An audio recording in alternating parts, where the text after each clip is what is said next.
Programa Um Toque de Deus. Oferecimento: Igreja Cristã da Trindade. Endereço: Avenida Fagundes Filho, número 55, ao lado da estação do metrô São Judas. Um Toque de Deus. Apresentação: Pastor Paulo Romeiro.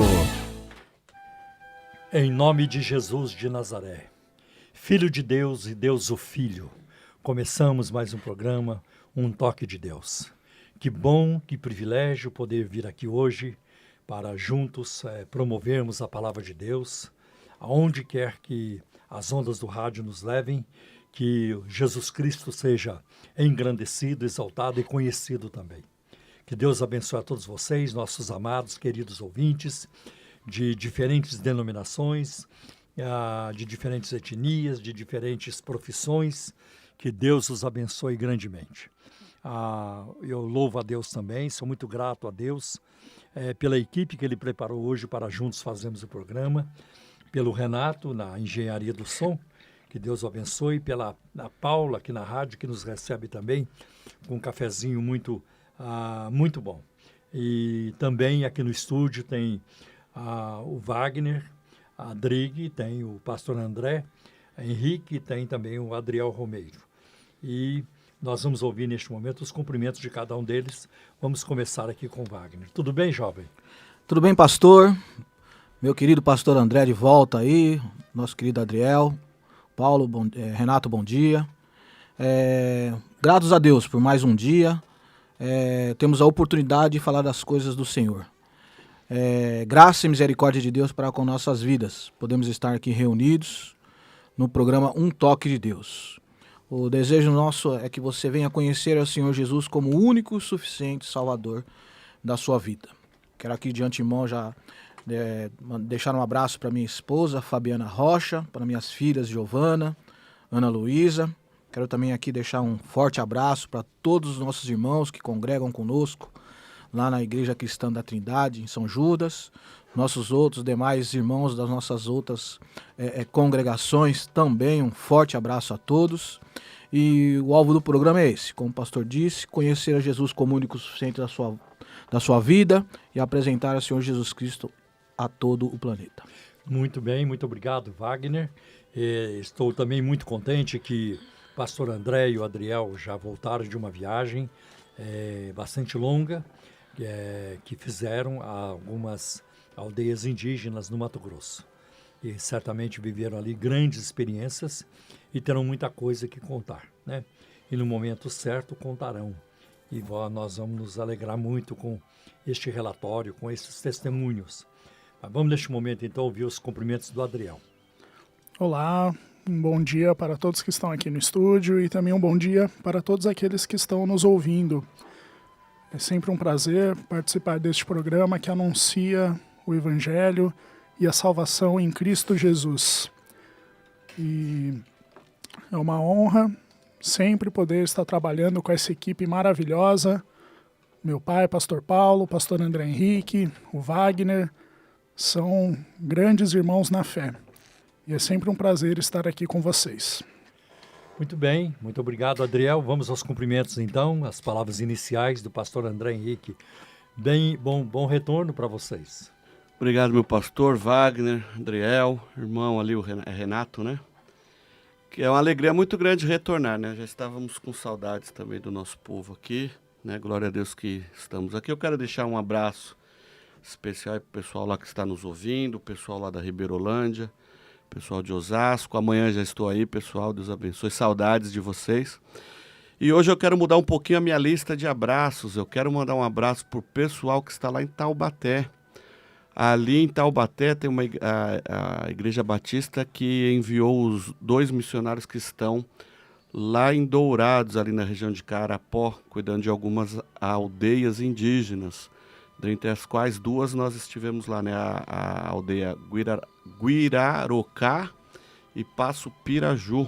Então eu quero mandar um abraço especial para os missionários Tiago e Stephanie e a Sarinha, pequena Sara, né? Que Deus os abençoe e os fortaleça grandemente. E um abraço também muito especial para 2 irmãos de Taubaté que estavam lá ajudando na construção de uma casa operativa, né? Um local onde o pessoal vai estar estudando a Bíblia, vão estar estudando artesanato, dentre outras coisas, né? Que é o irmão Alex, o gatinho, e o irmão Delso, o bebê, né? E um abraço para o pastor deles, que agora me fugiu o nome. Mas um grande abraço a vocês que estão nos ouvindo também. E eu quero deixar aqui um salmo que falou muito ao meu coração nesses últimos dias, nessa viagem que fizemos, que é o Salmo 66, o versículo 1, que diz assim: celebrai com júbilo a Deus todas as terras, né? Aclamem o nome do Senhor todas as terras, cantai a glória do seu nome, ao seu nome dai louvor. Aleluia. Que Deus abençoe a todos e que façamos Glórias um a bom Deus. programa para a glória do Senhor Jesus. Glórias a Deus. O alvo principal do programa Um Toque de Deus é sempre de apresentar a Jesus Cristo como único Senhor e Salvador.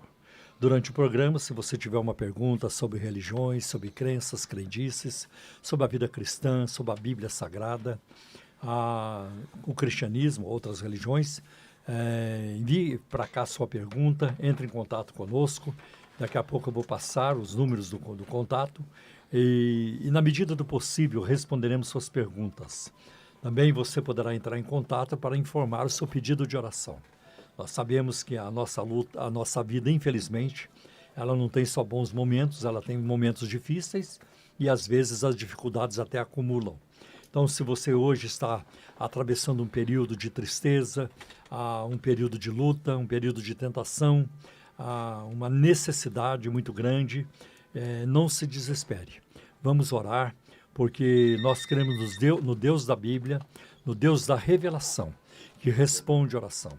Assim como ele foi com Abraão, com Isaac, com Jacó, com Moisés, com Josué, assim como ele foi com Davi, com Elias, e assim como ele foi com os apóstolos, com os crentes do Novo Testamento, e ao longo da história, ele também está presente hoje. E ele nos ouve, e ele está pronto para ajudar, principalmente porque temos um poderoso intercessor, o nosso divino mediador, Jesus de Nazaré. Então, o telefone aqui para você, o telefone não, mas o número do WhatsApp para você entrar em contato conosco, vou passar agora, é o 97402-1961. Eu vou repetir. E este número nós vamos repetir hoje ao longo aqui do programa. 97402 97402 1961. Mais uma vez, porque eu vacilei, então agora vamos ver se eu falo sem vacilar, né? 97402 1961. E eu peço por gentileza que quando você entrar em contato conosco, você nos informe o seu nome e o local, a cidade de onde você está fazendo o contato. Isso são dados muito importantes também para nós. Nós vamos ouvir neste momento a palavra de Deus e confiamos na bondade de Deus, que essa palavra ela seja de edificação, ela seja de consolação, que ela dê um norte, que ela dê uma direção na sua vida. Glórias a Deus. A palavra de Deus. No programa Um Toque de Deus, Momento da Palavra, com o pastor Paulo Romeiro. Momento da Palavra.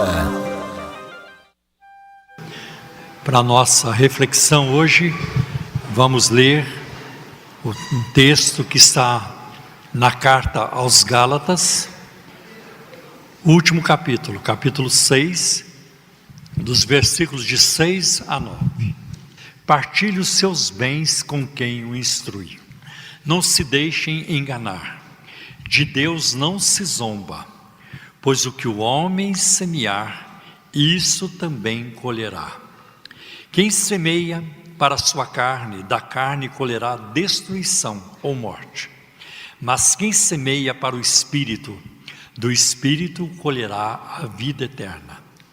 E não nos cansemos de fazer o bem, pois no tempo próprio colheremos, se não desanimarmos. Nós vivemos, meus irmãos, em dias de grande indiferença espiritual. As pessoas estão se esquecendo de Deus e do seu Filho Jesus. Com certeza, tal indiferença lhes trará grandes transtornos e tormentos. E elas colherão o que semearam ou o que estão semeando. Esta é uma lei imutável, infalível da natureza e de Deus. Aquilo que o ser humano semear, ele vai colher. Hoje nós vemos a Europa colhendo os frutos de uma indiferença para com a palavra de Deus, para com o cristianismo. A Europa não tolera o cristianismo, mas ela tolera o islamismo. Ela tolera os muçulmanos, mas ela não tolera os cristãos. E eu, quando estive há um tempo atrás, acho que em 2018, fiz uma viagem por alguns países europeus e cheguei numa faculdade em Aix, perto de Marsella, e um teólogo estava me explicando isso.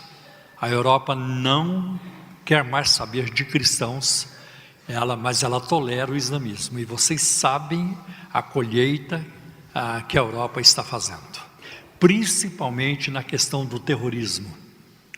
Milhares de vidas têm sido ceifadas, e a Europa, como algumas partes do mundo, não são terrenos favoráveis e nem seguros para alguém viver ou para alguém transitar.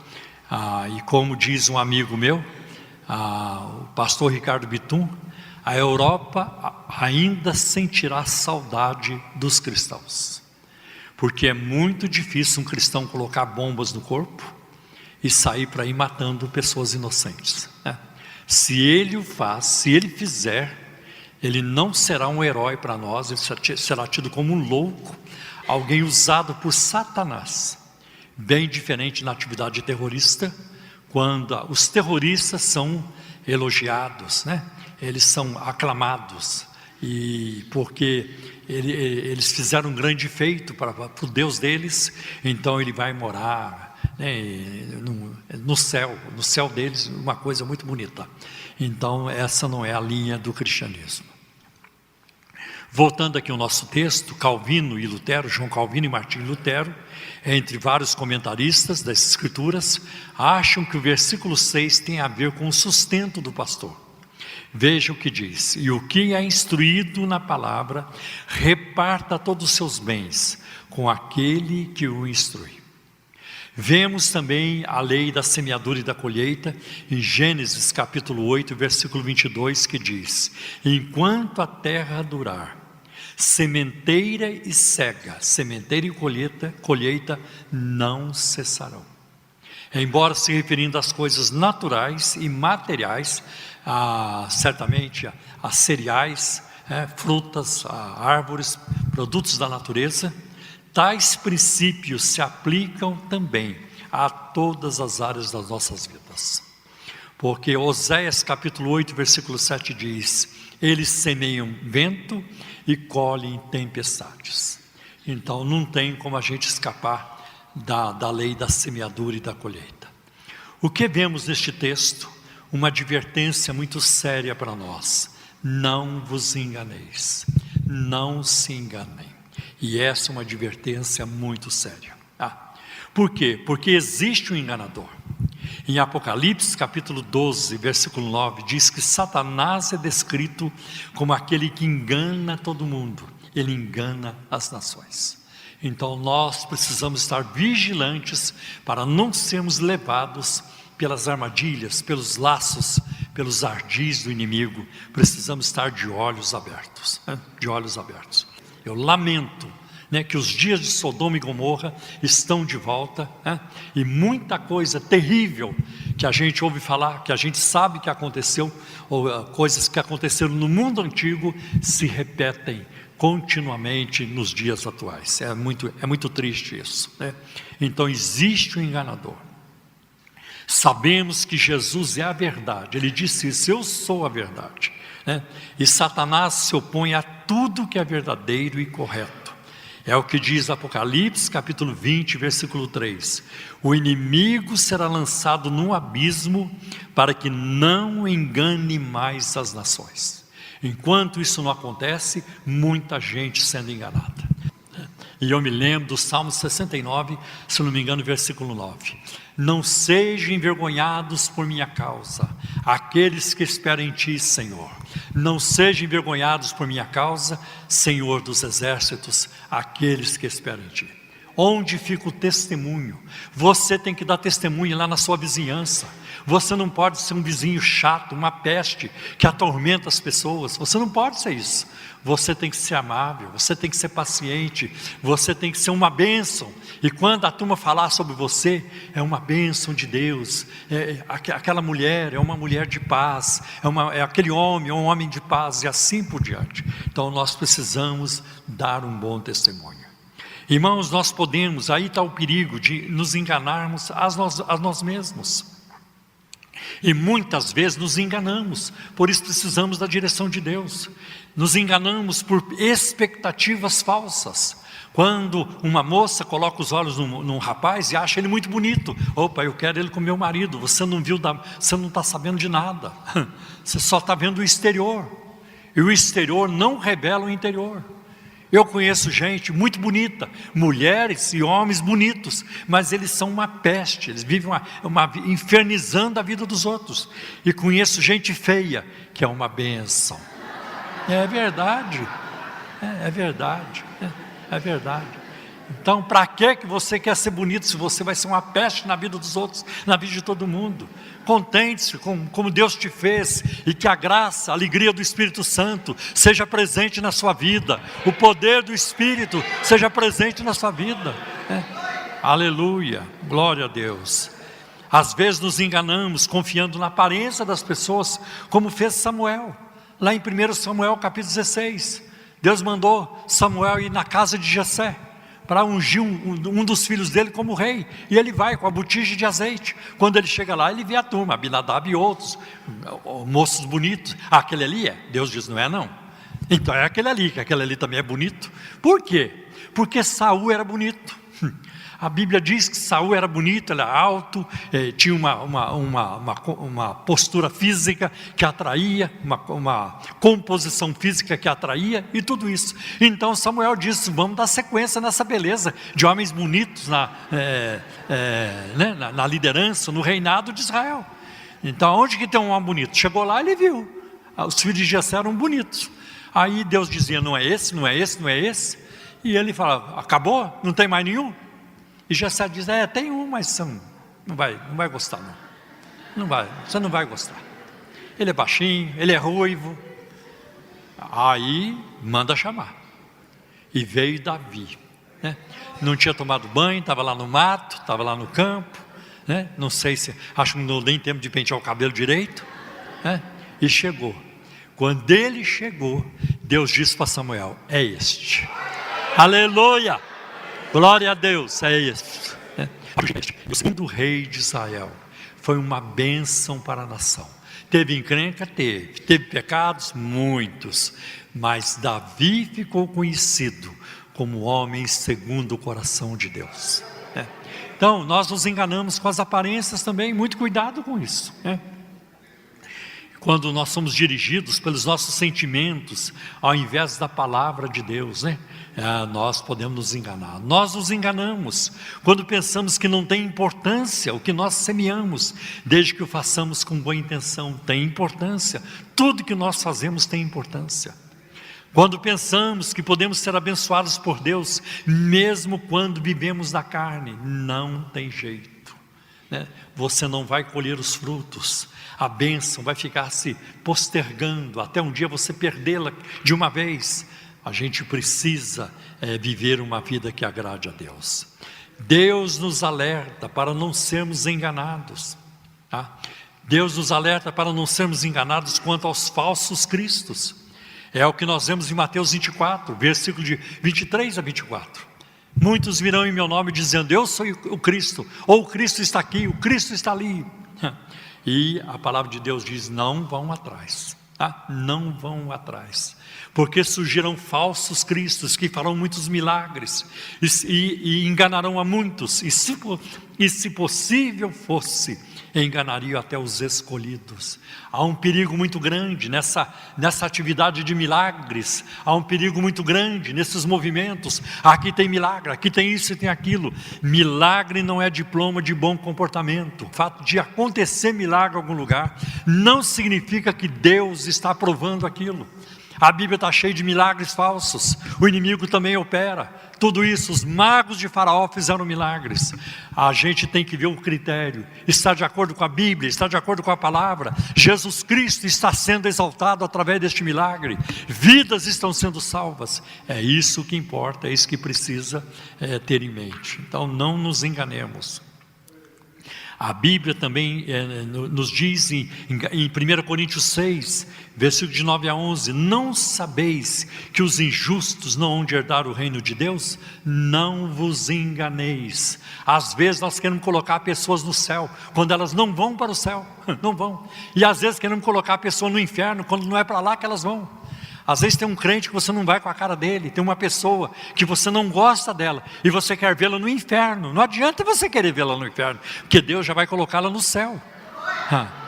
E às vezes tem uma pessoa cretina, safada, não vale nada, picareta, e todo mundo é ungido do Senhor, é isso, aquilo, já está no inferno, vai para o inferno. E não adianta na hora do funeral, na hora do enterro, o céu merece o que é bom, e aquele negócio todo, nem passa longe do inferno. Então a gente precisa de discernimento, precisamos estar alertas, né? Para não sermos enganados. E a lista em 1 Coríntios 6 coloca vários. Os idólatras não herdarão o reino dos céus. Os idólatras não herdarão. Não adianta, isso, aquilo. E nós somos chamados para a liberdade, para uma vida diferente, para uma vida liberta de tudo isso. Os que se embriagam não entram no reino dos céus, os ladrões não entram, os bêbados não entram, não, uma turma que não entra, os efeminados, diz a Bíblia, os homossexuais ativos e passivos não entrarão no reino de Deus. Está lá em 1 Coríntios capítulo 6, versículo de 9 a 11. Pastor, esse discurso está politicamente errado. É verdade, meu discurso não tem correção política, mas eu quero estar biblicamente correto, eu quero agradar a Deus, aleluia, glória a Deus.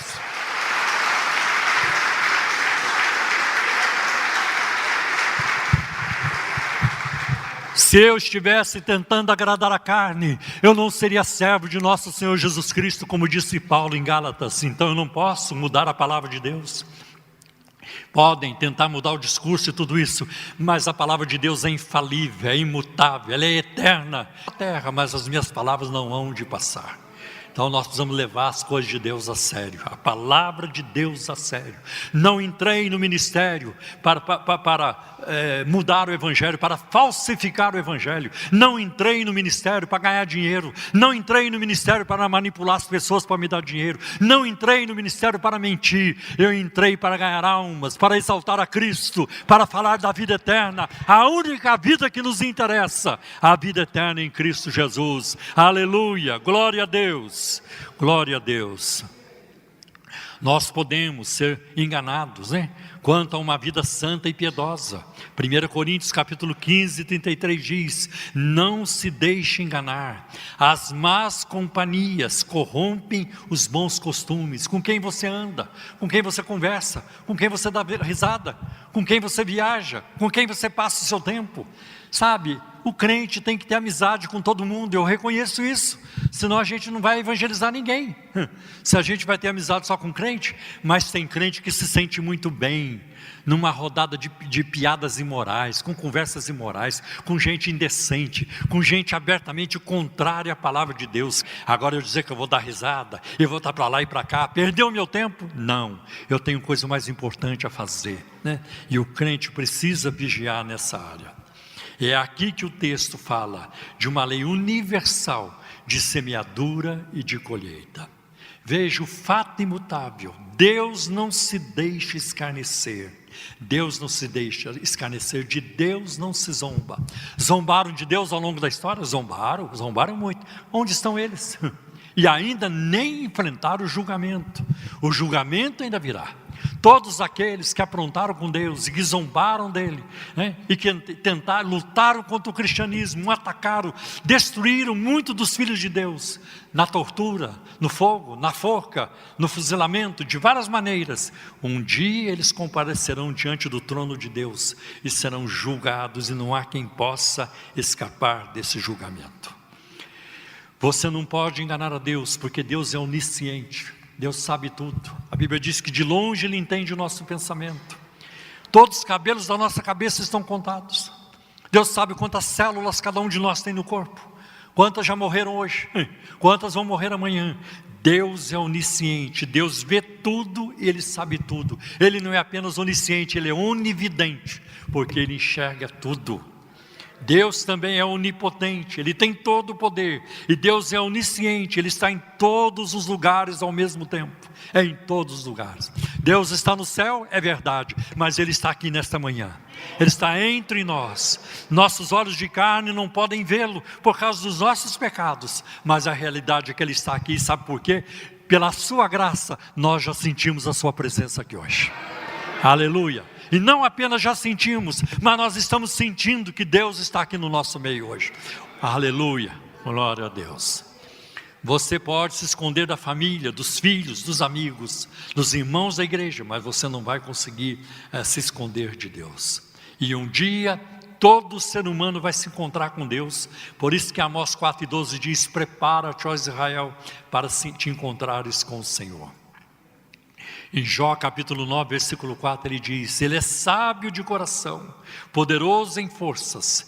Quem se endureceu contra ele teve paz? Veja os exemplos de Faraó, de Belsazar na Babilônia, de Manassés. Quando Manassés, filho de Ezequias, subiu ao trono, ele afrontou a Deus. Ele queria aprontar com Deus. Eu vou aprontar, eu vou te afrontar. Você vai ver, ou você vai ver o que eu vou fazer no teu tempo. Ele encheu o templo de ídolos e de coisas ligadas à astrologia. Ele pegou o próprio filho e queimou a um ídolo, fez passar pelo fogo. Ele zombou de Deus. E Deus não demorou muito, porque às vezes o pecado demora para ser cobrado, mas no caso dele não demorou. Os assírios vieram, prenderam Manassés, furaram seus olhos e o levaram para longe, né? E lá na masmorra, na prisão, ele começou a orar.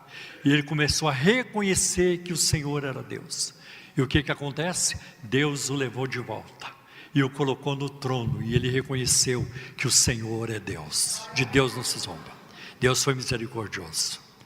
A Bíblia diz que Deus ama a verdade no íntimo. A verdade não pode estar apenas nos lábios, nos livros. A verdade não pode estar apenas no esboço. A verdade não pode estar só na pregação. Não, a verdade não pode estar apenas na música, no coral quando canta. Não, a verdade tem que estar no íntimo. Olha o que o salmista diz, Davi diz no Salmo 51, versículo 6. Tu amas a verdade no íntimo. No íntimo, é lá dentro que eu tenho que ter essa vontade de não mentir, de não pecar, de não olhar demoradamente para uma mulher. É lá no íntimo, é lá no íntimo que eu tenho que controlar minhas palavras. Não é depois que elas saíram, me perdoe, Senhor. Tu amas a verdade no íntimo, é lá dentro, porque é dentro que importa para Deus muito mais, porque é de lá que vem, né? Paulo fala que um dia Deus julgará o segredo das pessoas. Isso está em Romanos 2,16. E Eclesiastes tem uma palavra também sobre isso. Olha aqui, jovem, isso mesmo, aproveita a vida, segue o seu caminho, apronta, bagunça. Mas saiba de uma coisa, um dia Deus trará tudo isso a juízo. Tudo isso a juízo. Só tem um jeito de escapar. E a porta das ovelhas, que eu chamo também a porta de escape, é Jesus de Nazaré. Quando o pecador se encontra com Cristo, ele é lavado, ele é remido, ele é perdoado. Seus pecados são colocados sobre Jesus e ele sai livre para nunca mais ser condenado. Porque nenhuma condenação há para aqueles que estão em Cristo Jesus, de acordo com Romanos 8, versículo 1. Como é cega a pessoa que pensa que pode viver do jeito que quiser e ainda assim escapar do juízo de Deus, um Deus todo-poderoso. Seja o crente no tribunal de Cristo ou o perdido no julgamento do grande trono branco, tudo será tratado. Eu já expliquei aqui numa pregação passada, faz tempo, que o julgamento do tribunal de Cristo não é para condenação, mas é para galardão. Todos nós vamos enfrentar. Os salvos vão passar pelo tribunal de Cristo, não para serem condenados, porque já são salvos, mas para receber galardão e recompensa, e aquilo que nós fizemos pelas nossas obras serão levadas em conta. Uma outra coisa importante, uma grave consequência: semeou, colheu. Se você semeia, você colhe. Não adianta chorar o leite derramado. É como a mulher, é como o homem, eu também já fiz isso, que bota o leite para esquentar lá no fogo, e vai fazer outra coisa. Não, já que eu volto. Quando voltou, meu filho, está transbordando pelo fogão afora. Não adianta dar pulo, não adianta gritar, não deve xingar, a culpa não é do leite, a culpa é sua. E também não deve nem pôr a culpa no inimigo. Foi o inimigo, não foi não, foi você mesmo. E se distraiu e deixou o leite derramar. Então você semeou, você colheu, você se distraiu.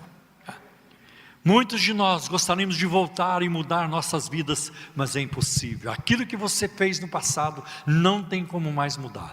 Mas aquilo não pode te prender, porque em Cristo Jesus nós somos novas criaturas e as coisas se renovam a cada dia. Tudo foi para a nossa memória e para a nossa consciência. Para muitos de nós, as lembranças são carrascos, presentes e constantes na nossa vida, e não deveria ser assim. Você não pode deixar que uma lembrança te torture, que uma lembrança venha te causar mal o tempo todo, uma culpa negativa o tempo todo. Você não pode permitir isso. Já foi, já passou. Não há mais nada que eu possa fazer, já aconteceu. O que eu tenho que fazer agora? Juntar os cacos e prosseguir, ir em frente, porque o nosso Deus permite um recomeço. Ele permite a retomada, e Ele quer essa retomada. Como o filho pródigo, quando ele volta para casa, o pai diz: de jeito nenhum, você teve a sua chance, você desperdiçou. Eu te avisei, eu te falei que não ia dar certo, que você ia quebrar a cara, e você foi assim mesmo. Vai procurar, procura a tua turma, procura o seu caminho na vida. Não, ele não fez isso. Ele recebe aquele moço rebelde, que o entristeceu, que levou metade dos seus bens e desperdiçou com tudo. Ele recebe com beijos e abraços. É assim que Deus nos recebe. Deus é bom, Deus é misericordioso, Deus é amor, a fonte do amor. Deus nos ama com amor incondicional e um amor eterno, e Ele está aberto para nos abraçar. Sempre vai haver algo para nos lembrar dos nossos pecados. A gente tem que olhar para Jesus. Davi, por exemplo, no Salmo 51, versículo 3, é um salmo de arrependimento, depois que ele adulterou com a Betseba. No versículo 3 ele diz assim: o meu pecado está sempre diante de mim, o meu pecado está sempre diante de mim, até que ele confessou. E quando ele confessa o seu pecado, ele diz: bem, feliz o homem cuja transgressão é perdoada. Que bênção! Veja os irmãos de José lá no Egito, eles se lembraram do que eles tinham feito, quando eles vão para o Egito, e eles vão então comprar comida, porque lá em Canaã a fome era gravíssima, e Jacó manda os seus filhos ao Egito, menos o Benjamim, o caçula. Vão no Egito comprar comida, e quando eles chegam lá, eles começam a conversar entre eles. José os reconhece e começa a fazer pergunta para eles, porque tinha intérprete no meio deles, e contavam para José, tinha intérprete, e falavam com José. E aí José pergunta para eles: vocês têm pai? Tem, está velhinho, mas nós temos. Vocês têm mais irmãos? Temos o caçula Benjamim. E aquele Benjamim era o filho de Jacó com Raquel,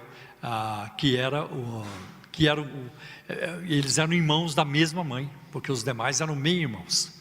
E José ficou com uma vontade enorme de rever o Benjamim, e diz: olha, para eu saber que vocês estão falando a verdade, isso está lá em Gênesis capítulo 43, 22, 43, 22, eu quero que vocês tragam o caçula aqui, quando vocês vierem comprar comida na próxima vez, que se vocês não trouxer, não vendo mais nada para vocês, eu quero saber se vocês estão dizendo a verdade.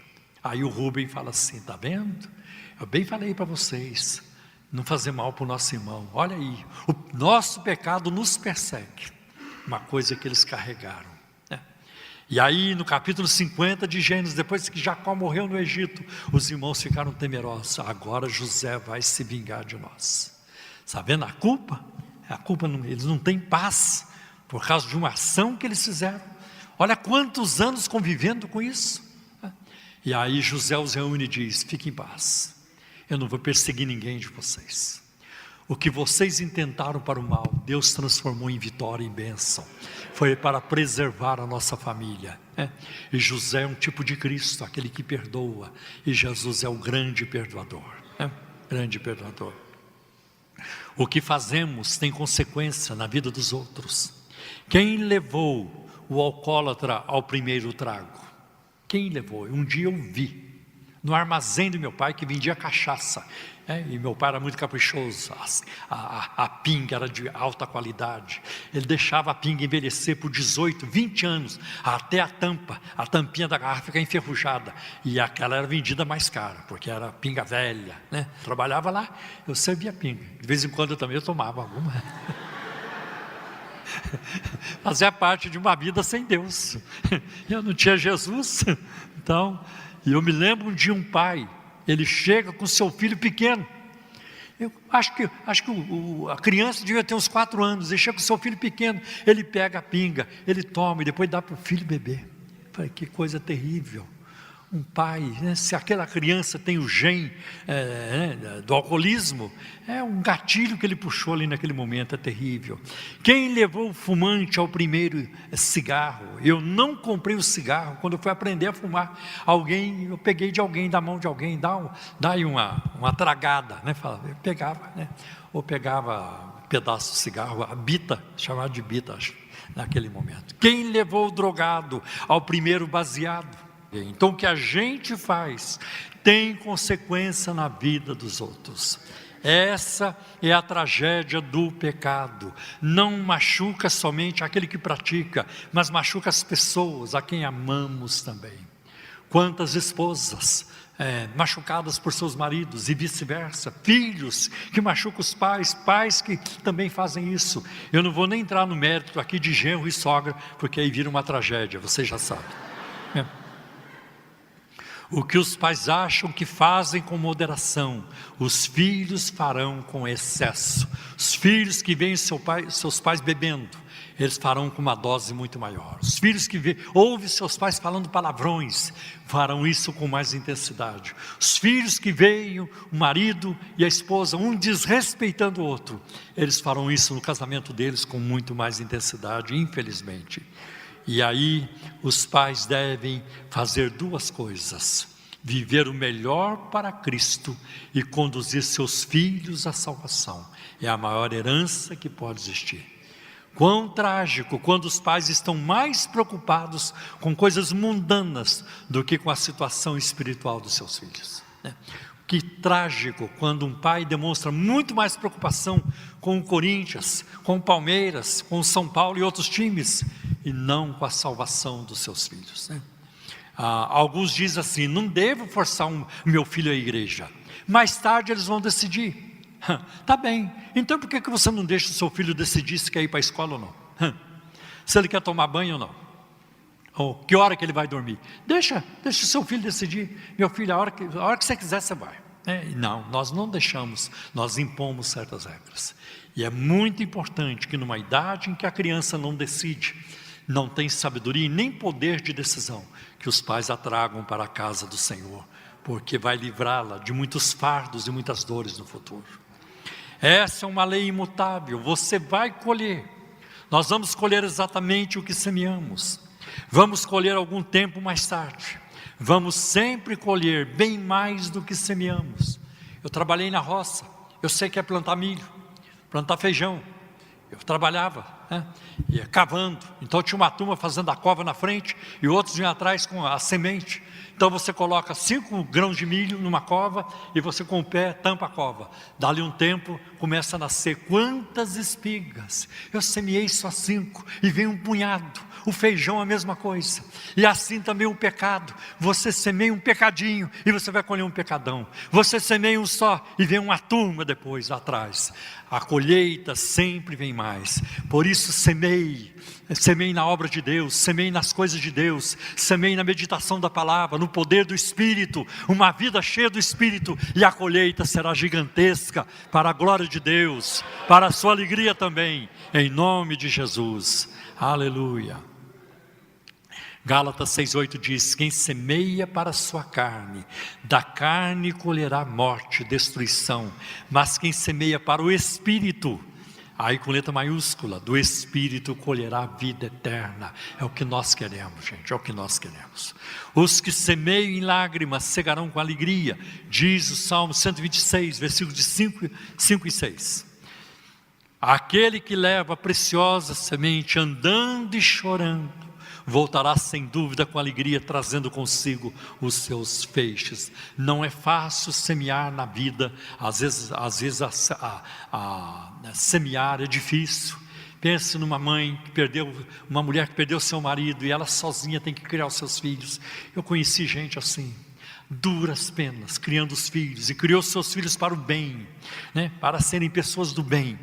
Ela chorou, ela de fato levou a semente andando e chorando, mas ela colheu bons frutos. É muito importante isso também. E o Salmo 56, versículo 8 diz: tu recolhes as minhas lágrimas no teu odre. Acaso não estão elas todas anotadas no teu livro? Então nossas lágrimas não são desperdiçadas, elas estão anotadas nos livros de Deus. O chorar na oração, chorar diante de Deus, podemos chorar de quebrantamento, de tristeza, de arrependimento, mas muitas vezes Deus nos faz chorar também de alegria. Essa é uma grande bênção. Devemos semear a palavra de Deus, uma vida de oração. Não nos esqueçamos do jejum, que é uma arma poderosa na vida espiritual. Semeie o louvor, louve a Deus, glorifique a Deus continuamente. Semeie o dízimo, a sua oferta, a sua contribuição. Você vai colher, porque Deus não é velhaco. Você vai colher. Deus vai te pagar, Deus vai te recompensar muitas vezes. Semeie o amor, a misericórdia, a gratidão, a bondade, a fé. Eu costumo dizer que eu uso com todos de misericórdia, para que se um dia eu precisar, as pessoas tenham misericórdia de mim também. Porque se eu vou tratar todo mundo na patada, na arrogância, na prepotência, ofendendo, com falta de educação, e o dia que eu precisar, as pessoas não vão ter boa vontade comigo, né? Então a gente precisa ter crédito, precisa ter crédito nessa conta, para que quando precisarmos, as pessoas vão tratar a gente bem, pelo menos é o que se espera, né? Semeie na vida dos seus filhos. Semeie naquilo que vai ter valor daqui a muitos anos, a muitos séculos. Semeie naquilo que vai ter valor por toda a eternidade, em nome de Jesus. Amém, meus irmãos.